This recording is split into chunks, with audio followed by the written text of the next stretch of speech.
Si paling perdana.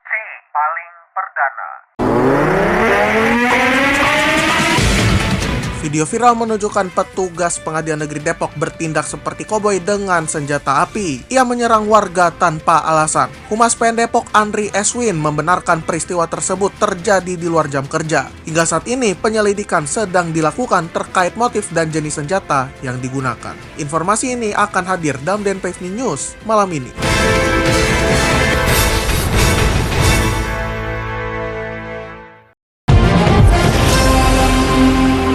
Selamat malam Indonesia, Kevin Manoy menghantarkan DNP Evening News edisi hari ini Senin 12 Agustus 2024. Langsung saja berikut berita faktual dan terkini yang perlu Anda ketahui malam ini. Presiden Jokowi pimpin rapat kabinet perdana di IKN Nusantara. Uni Eropa siapkan sanksi bagi Israel. Serta dari dunia olahraga, pesta olahraga sejagat resmi berakhir. Amerika Serikat jadi juara umum.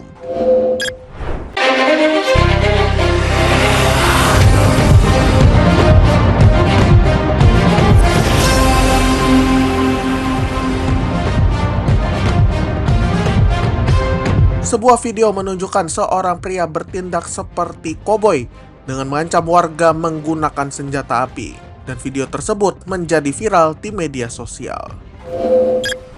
Pelaku dalam video tersebut diketahui merupakan seorang petugas pengadilan negeri Depok, Jawa Barat yang keluar dari rumah tanpa seragam dinas sambil membawa senjata api. Korban merekam kejadian tersebut dan petugas PN menyerang korban, namun korban tetap tenang. Humas PN Depok Andri Eswin membenarkan bahwa pelaku adalah staf PN Depok bernama DN. Dan kejadian tersebut terjadi di luar jam kerja. Hingga saat ini, pihak PN Depok sedang menyelidiki motif dan jenis senjata yang digunakan oleh DN. Dan juga menjalani pemeriksaan internal. Presiden RI Joko Widodo memimpin rapat kabinet perdana di Istana Garuda IKN Kalimantan Timur.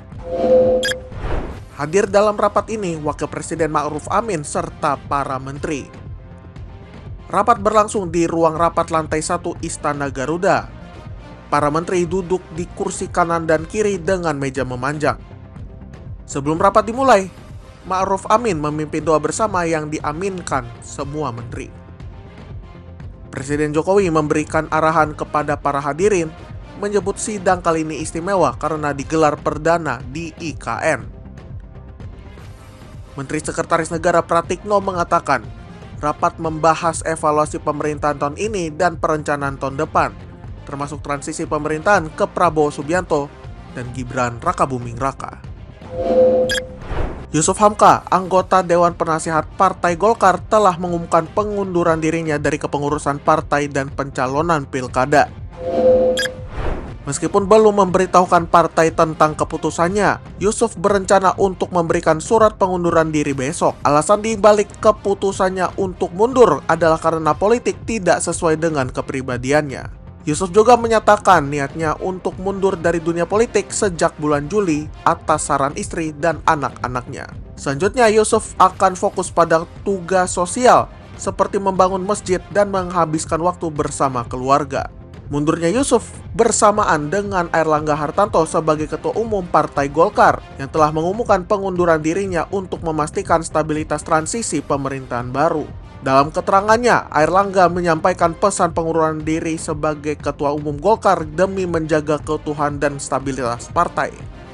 Selepas kemunduran Yusuf dan Airlangga, DPP Partai Golkar akan menyiapkan mekanisme organisasi sesuai ketentuan yang berlaku. Komnas HAM RI berkomitmen untuk terus memantau perkembangan peristiwa penembakan 3 terduga anggota OPM di Puncak Jaya, Papua Tengah. Mereka telah melakukan pemantauan lapangan, meminta keterangan dari saksi dan keluarga korban, serta mengumpulkan barang bukti. Komnas HAM menemukan fakta dan informasi penting yang akan ditindaklanjuti untuk melindungi hak-hak korban. Sebagai langkah tindak lanjut, Komnas HAM akan meminta keterangan dari pihak terkait lainnya. Mereka juga mengapresiasi langkah yang diambil oleh berbagai pihak untuk menciptakan kondisi yang kondusif dan juga menjaga harmoni sosial di daerah tersebut. Sebelumnya, Kapendam 17 membenarkan bahwa anggota TNI menembak 3 terduga anggota OPM pimpinan Tyrannus Enumbi. Insiden tersebut terjadi ketika anggota OPM melakukan perlawanan saat akan ditangkap, sehingga anggota TNI melakukan tindakan untuk melumpuhkan mereka. 3 terduga anggota OPM tewas dalam kejadian tersebut. Pimpinan OPM Tyrannus Enumbi berhasil melarikan diri dan masih dalam daftar pencarian polisi terkait penyerangan tahun 2018.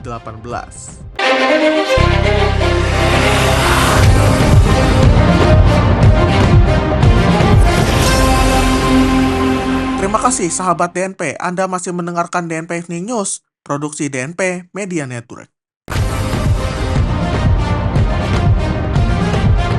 Legenda film Jackie Chan menghadiri acara Cinema Swell Concord Gala di Hotel Mulia Jakarta pada 9 Agustus 2024. Jackie Chan tidak hanya berbagi kisah suksesnya, tetapi juga melakukan lelang amal.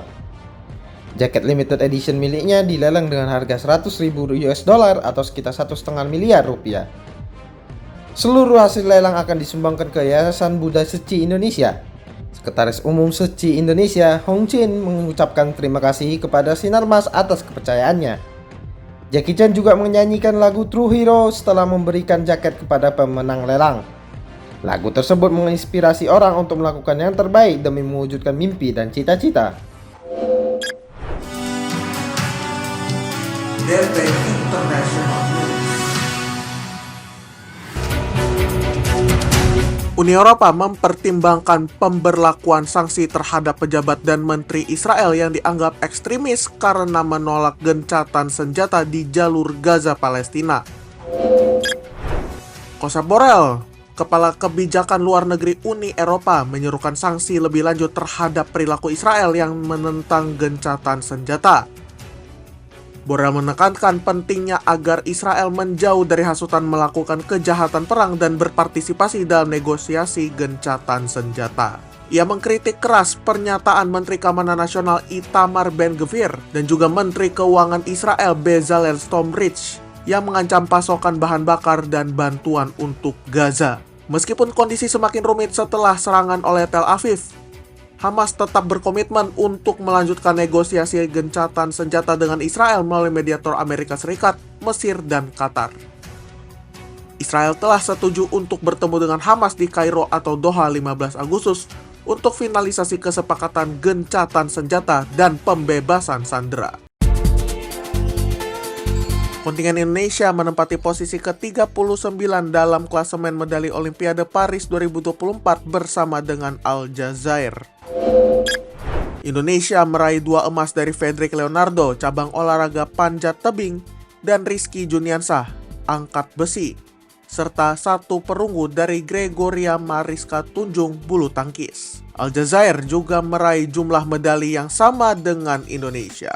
Amerika Serikat menjadi juara umum dengan total 40 emas, 44 perak, dan 42 perunggu, mengalahkan Tiongkok yang menduduki posisi kedua dengan 40 emas, 27 perak, dan 24 perunggu. Amerika memastikan kemenangan mereka setelah timnas basket putri mengalahkan Prancis dengan skor tipis 6-7, 6-6. Demikian tadi DNP Evening News edisi hari ini 12 Agustus 2024. Tetap dengarkan kami setiap Senin hingga Jumat di platform podcast kesayangan Anda serta kanal YouTube kami DNP Media Network. Kritik dan saran dapat Anda layangkan melalui email kami di redaksi@dnpmedianetwork.com.